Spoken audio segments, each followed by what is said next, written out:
K35 microphone, wireless microphone দেখতে পাচ্ছেন। তো এটা অনেকে বলে যে এটা কাজ করে না।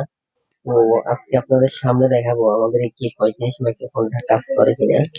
আপনাদের সামনে দেখাচ্ছি। এটা হলো আমাদের card, Fatema telecom, Sundarban square super market, 16 নম্বর দোকান, তৃতীয় তলা। তো দেখাচ্ছি আপনাদেরকে আমাদের এই মাইক্রোফোনটা কাজ করে কিনা।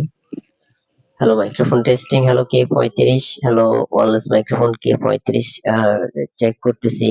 তো মিনিমাম আমার থেকে ক্যামেরাটা মিনিমাম 5 হাত দূরে আছে, 5-6 হাত দূরে আছে। তো ওটা দিয়ে আমরা এখন চেক করতেছি K35। সাউন্ড কোয়ালিটি আশা রেখে ভালো হবে। তবে মানে অন্যান্য মাইক্রোফোন থেকে সুস্পষ্ট আসবে না, কিছুটা একটু গ্যাঁ বা নয়েজ আসবে এটাতে। যেহেতু এটা কম দামি মাইক্রোফোন, সেই ক্ষেত্রে এটাতে একটু নয়েজ থাকতে পারে, তাতে সমস্যা নেই। কিন্তু অ্যান্ড্রয়েড মোবাইলের জন্য